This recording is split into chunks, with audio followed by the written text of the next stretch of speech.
Hello and welcome in, returners. This is Her Grounded Intelligence, a place for midlife plus women to slow down, come back to ourselves, and remember what it is that we already know. This is a space for women who grew up before the internet and are practicing how to stay human in a world that keeps speeding up. Here we are going to slow down, return to what is essential, and remember the wisdom that lives within us.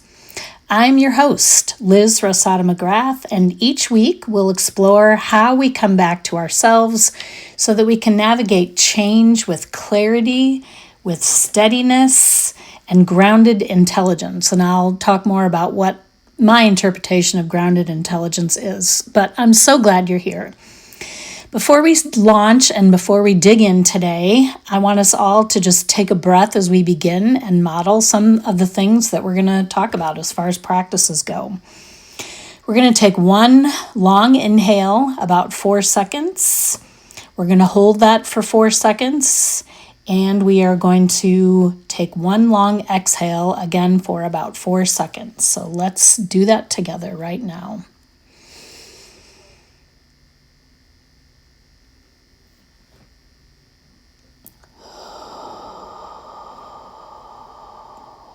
All right. That, my friends, is just a very gentle reboot to our systems. You might be wondering what my aim is or what some of the things are that I plan to talk about in this podcast. So I'm just going to give you a big picture first, and then we're going to talk about a couple of topics today. Grounded Intelligence is a podcast about the quiet wisdom that women carry.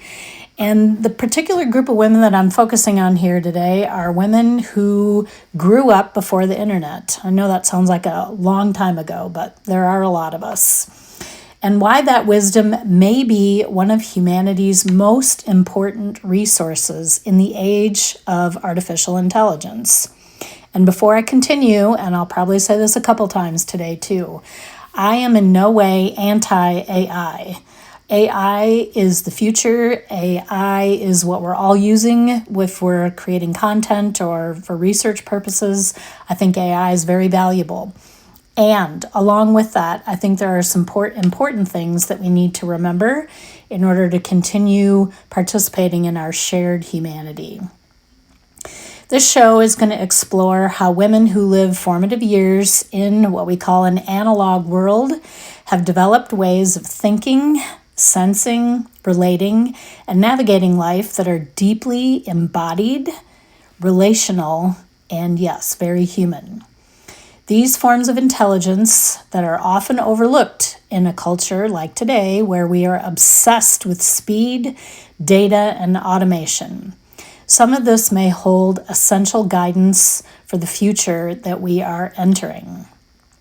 So what we're going to do in this podcast is we are going to have thoughtful conversations, personal reflections, interviews with women from diverse backgrounds, and the podcast is going to start off at the least exploring some questions like, what kinds of intelligence emerge from lived experiences rather than algorithms?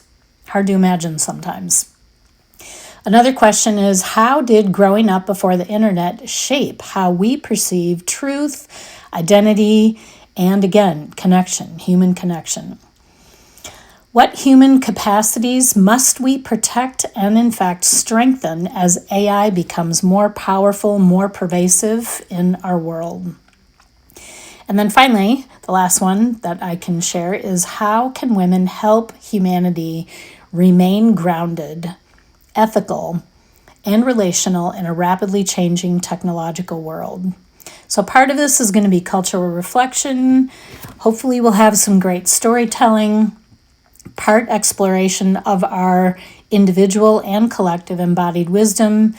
The podcast, Her Grounded Intelligence, is going to invite us all to slow down, listen deeply, and rediscover forms of knowing that technology can in no way replicate. So this is for anyone who believes the future should not only be intelligent, but it should also be profoundly human. So let me begin with what I have defined, or the parameters I have set for why grounded intelligence in fact matters at all. Let's start off with a working definition of that.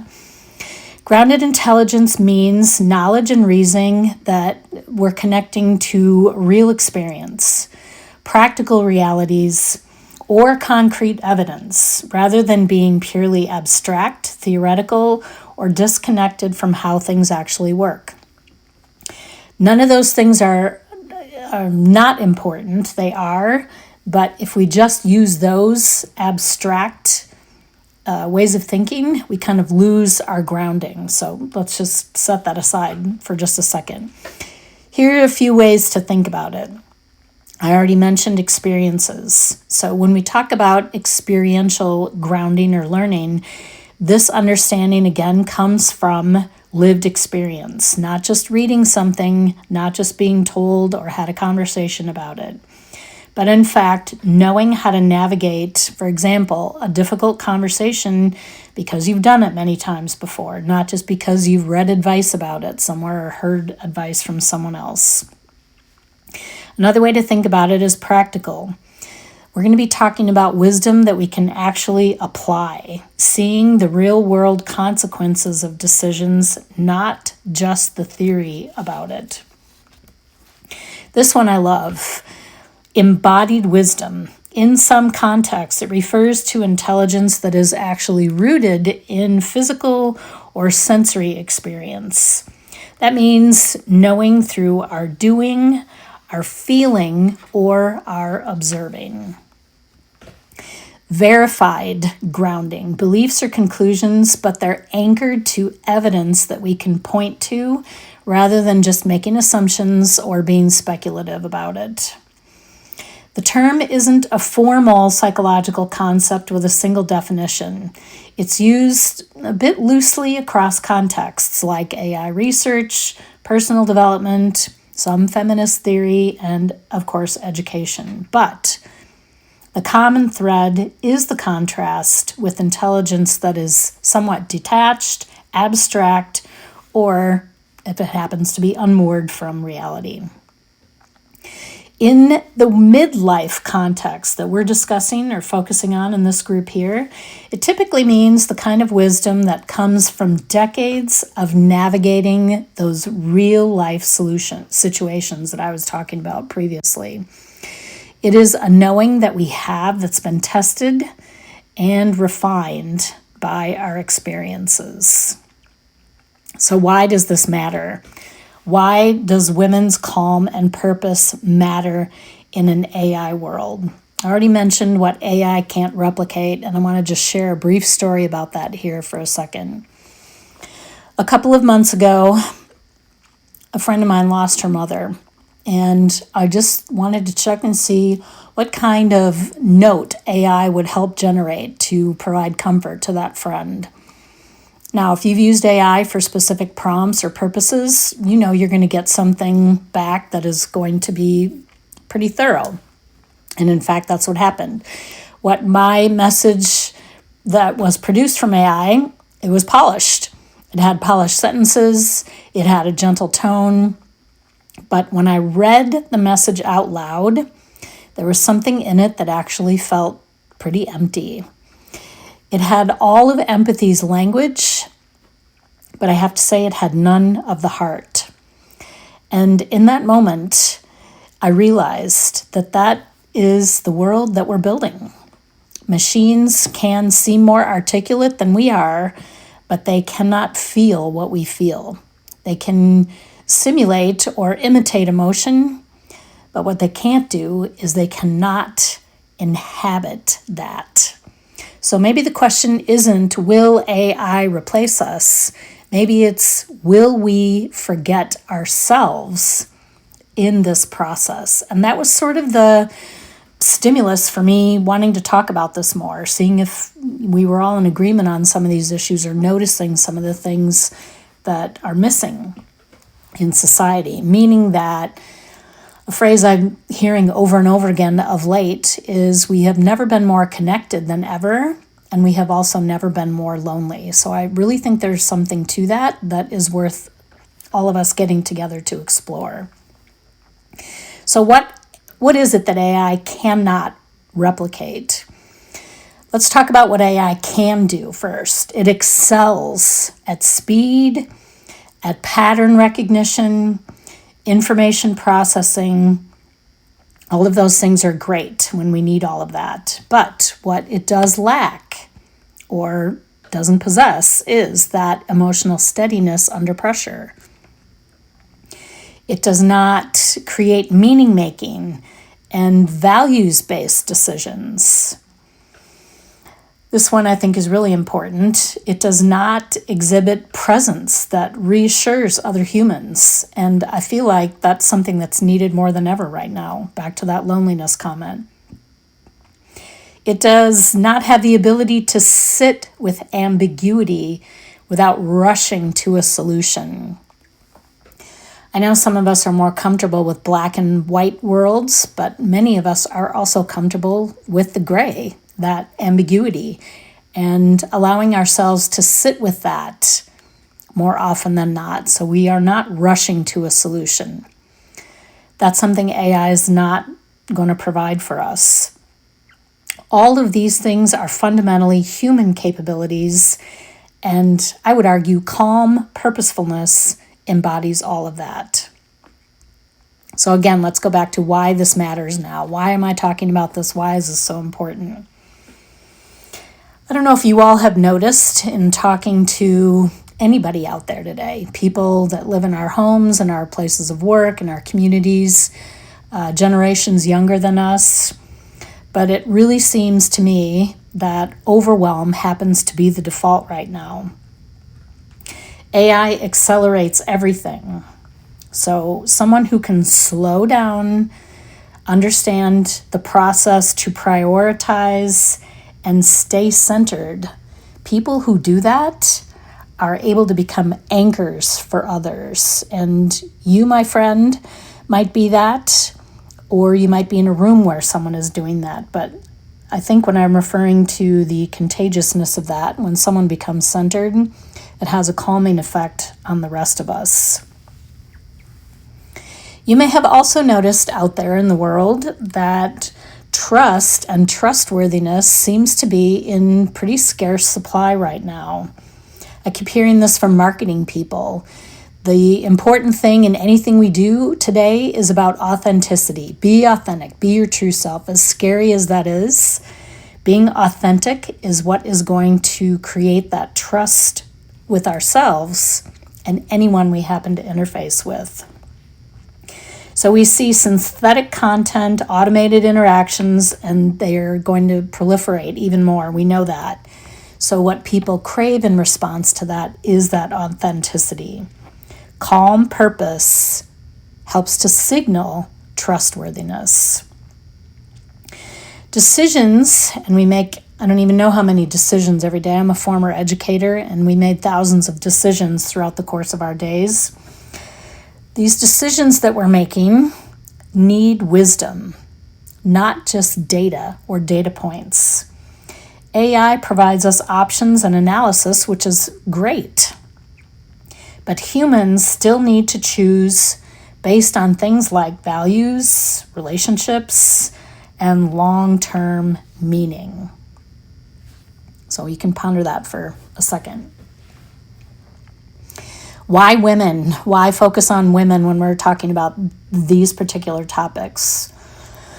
Mostly it's because women often carry the emotional labor in families, workplaces, and communities. We've had to become practiced, like it or not, at regulation and attunement. Keep the peace, keep the relationships on track, that type of thing. Why midlife women? Well, I have noticed from my own perspective and others that midlife women in particular feel like we've gotten to the point where we have less to prove. We have more clarity about what is important and what matters, and the grounded intelligence that we discussed earlier. Cultural narratives often dismiss older women, second half of life women, But calm purpose is a form of that quiet authority that doesn't depend on external validation, meaning that for many of us, we get to a point in our lives where we don't really care about what other people think about us. So here's an idea that I want us to think about between now and our next broadcast. What if calm is in fact our most advanced technology? I'm going to repeat that question. What if calm is our most advanced technology? I'm going to make a few points making a case for that here, specifically 5. Number 1, technology is essentially a tool that extends human capability. Calm does exactly that by improving processing. When we feel stressed, stress actually narrows our attention, and it does, unless we become very practiced at it, trigger reactive thinking. When we are calm, it opens our peripheral awareness, our pattern recognition, and probably most important, it opens up our creative problem solving. So calm can improve processing, less reactiveness. As I mentioned briefly a minute ago, it is contagious. Think about it. One calm person in a room has the ability, and this is research-based, just not my opinion, it has the ability to shift everyone's nervous system. Calmness actually scales through presence, not infrastructure. Calmness extends our decision-making range. Reactive states optimize us for immediate survival, and there are times when that's needed and necessary and very important. What calm does is it allows us to hold longer time horizons for more stakeholders, and it allows us to work with more complexity. Finally, calm requires development. Like any technology, it must be built, practiced, refined. Calmness is not passive, it is cultivated capacity. So, like other things, those of you who work out, do yoga, any kind of physical activity, it is a muscle that we learn to use over and over again to practice. Some of these things might be new ideas for a lot of us. And I just want to explore for a second why we don't default to this or why we don't see it this way. I think that we don't see it this way is because we've defined technology as something external, mechanical, scalable through manufacturing. And what the byproduct of that is it has caused us, in many cases, to undervalue what's internal, biological, and scalable through relationship and practice. This bias, in fact, has sidelined the capabilities that women have often cultivated, the emotional regulation, the attunement, or I'm sure you've heard of the term holding space. So, flipping that, then, what if our most sophisticated tools aren't the ones that we build outside ourselves, but the ones we develop within? Sure, AI can process faster, but it can't be calm. It cannot offer presence like my friend who lost her mother. Cannot offer that. It can't hold someone in uncertainty without rushing to fix it. So in a world like we're in today that is flooded with information, speed, and noise, the ability to be still and clear may be the scarcest, most valuable capacity that we have. I want to thank you so much for spending time with me today in this first episode of Season 1. I hope you join me for the second episode where we'll continue this conversation. If something in this episode resonated for you, I would like you to take a moment to reflect on what it's asking you to notice or remember. So if something that you heard here in the last 20 minutes resonated with you, I want you to take a minute and ask yourself what it's asking you to notice or remember. And until next time, returners, keep coming home to yourself.